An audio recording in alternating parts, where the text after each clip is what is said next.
As a veterinarian, I have been scammed more times than I probably should have been at this point.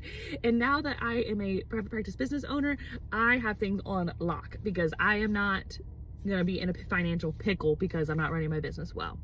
And this I have learned the hard way, unfortunately. And unfortunately, I learned a lot of this through being an associate veterinarian, and it was not even on my dime, it was on my boss's dime. I got so scammed by somebody with a parvo puppy one time. And it wasn't, I know scamming is like a big word, it's just basically lying about their financial ability to treat and care for their pets, which parvo, common. But I had this lady one time that called me after hours. We normally didn't do calls for non-clients. It sounded like parvo. I talked to her about the deposit. She said her husband was in the military, all this kind of stuff. She could bring a check. She post-date it. I should have known. I'm so young and dumb. Did all this work for this parvo dog. And it's not that I'm not willing to help animals for free. It's just I'm not willing to work for free anymore. I treat animals and save animals all day, every day. I've dedicated my life to helping them. I spend my weekends and my off time from call helping every friend and family member that I know of when their personal pet has emergencies or illnesses. Plus, I have 5 dogs and tons of farm animals myself. So I no longer work for free, except for my friends and family.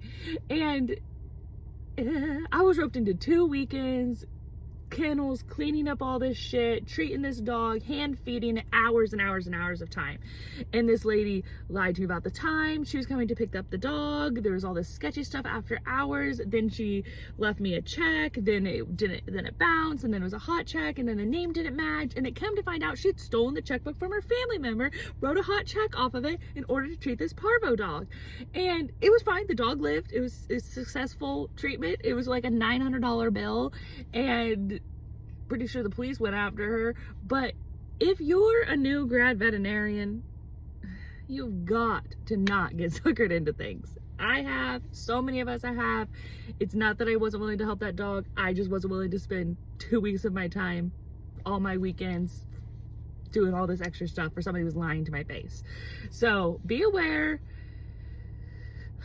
Be aware, people are desperate, and with hard times coming and hard times here, people are becoming even more desperate with the financial care of their animals because, you know, they're their family members and they very much care about them, and they will do anything in order to make sure they're okay. Just like all of us that have kids would do the same thing. So it's not that I blame people for it. It's just like, if you're a veterinarian in that position or somebody after hours, don't be taking checks without verifying an ID. Don't be taking checks for post-dating. Don't be taking checks for people you don't know or non-clients. Like, don't get scammed.